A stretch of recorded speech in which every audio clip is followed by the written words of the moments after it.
Abra comigo em Filipenses, capítulo 1, versículo 6. Eu vou ler na Nova Almeida atualizada.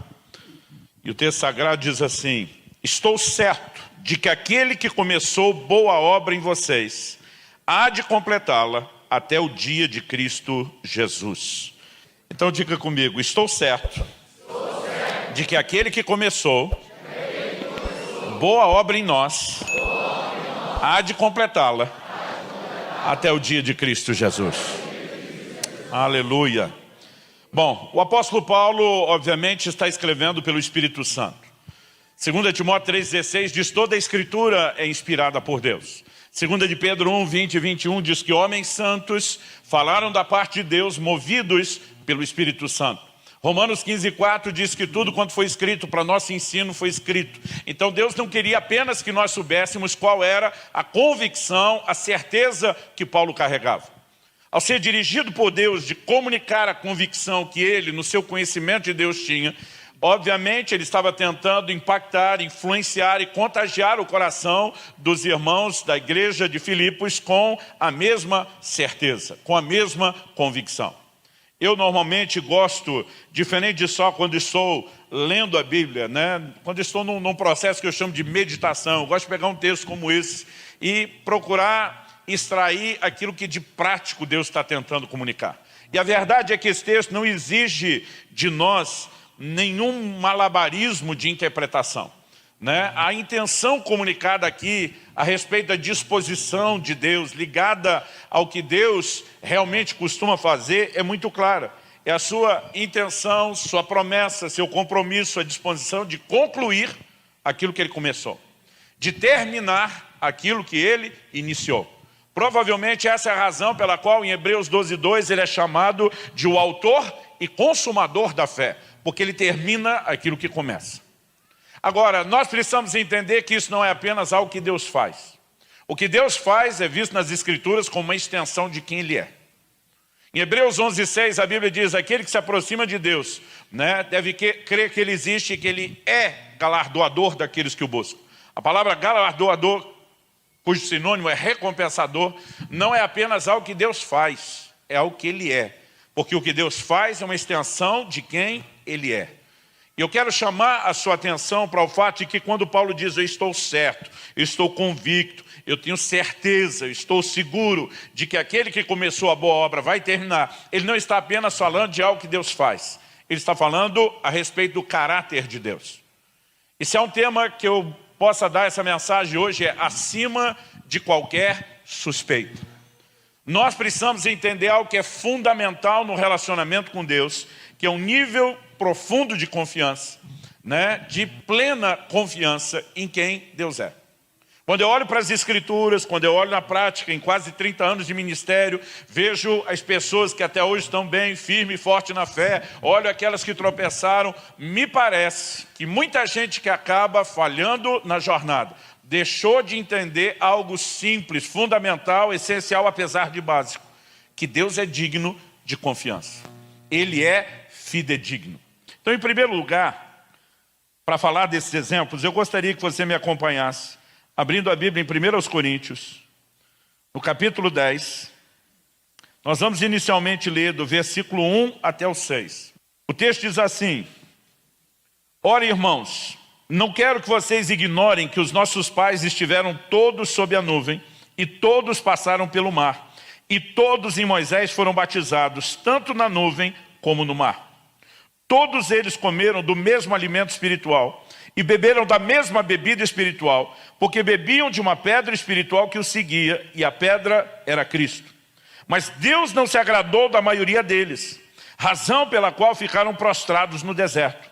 Ora, essas coisas se tornaram exemplos para nós, a fim de que não cobicemos as coisas más como eles cobiçaram. Antes de mais nada, vamos ter em mente que o apóstolo Paulo está escrevendo para o povo da nova aliança, mas ele faz menção do povo de Deus da antiga aliança.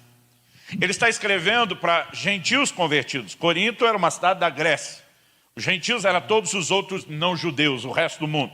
Mas ele está fazendo menção da história de Israel do Antigo Testamento. E ele tenta criar uma conexão. A maneira como Paulo escreve não é para sugerir, olha, aquele povo viveu uma outra época, debaixo de outra aliança, não tem nada a ver com a gente, não. A forma como Paulo escreve é justamente para enfatizar o contrário. Ele diz, vocês não podem ignorar algo. E aí ele começa dizendo, nossos pais estiveram todos sob a nuvem e todos passaram pelo mar. Quando ele fala da nuvem, ele está fazendo menção do fato de que quando eles saem do Egito, Deus os guia no deserto, liderando-os por uma nuvem que ia à frente deles, uma coluna de nuvem durante o dia, que se tornava uma coluna de fogo durante a noite. E ao fazer menção da nuvem e depois da passagem dele pelo mar, ele diz no verso 2, todos em Moisés foram batizados tanto na nuvem como no mar. É lógico que não houve um batismo literal na nuvem e no mar, mas ele toma isso como algo simbólico das nossas experiências do batismo nas águas e no Espírito Santo na nova aliança.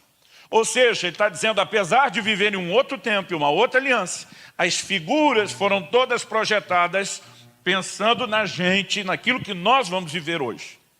Depois, ele continua o paralelo e diz no verso 3, todos comeram do mesmo alimento espiritual e beberam da mesma bebida espiritual. Quando ele está falando do alimento espiritual, é uma alusão ao maná. O maná, de acordo com o próprio Jesus, citando o livro de Deuteronômio, ele procedia da boca de Deus, era uma manifestação sobrenatural. No entanto, chegava de forma materializada para eles. Mas Jesus, na tentação do deserto, ele toma esse texto, ele faz uma aplicação em relação à palavra de Deus. Nem só de pão viverá o homem, mas de toda a palavra que sai da boca de Deus. Então Paulo está dizendo, o maná que eles comiam simboliza o alimento espiritual, a palavra que está à nossa disposição. E diz, eles beberam de uma bebida espiritual. Ele diz, beberam de uma pedra espiritual que os acompanhava e a pedra era Cristo. Quando você estuda o Êxodo da nação de Israel, saindo do Egito, rumo à terra prometida, por duas ocasiões, Deus fez água sair da rocha. Em cada uma delas, num lugar distinto. Nenhuma delas, essa pedra saiu do lugar, continua no lugar até hoje. Mas quando fala deles bebendo de uma pedra, e que a pedra os acompanhava, ele está dizendo, aquela manifestação da água saindo da pedra é uma figura do que Cristo nos provê. E ele está dizendo que, com isso, que há um paralelo de como nós também bebemos do Senhor. Aliás, Paulo escrevendo aos mesmos coríntios, ele vai dizer no versículo 12 que a todos nós foi dado beber de um mesmo Espírito. Toda intenção é estabelecer um paralelo, que nós possamos olhar para eles como um povo de Deus e que a maneira como Deus tratou com eles e a forma como eles olharam com Deus, elas são um paralelo para nós, para o povo da nova aliança hoje.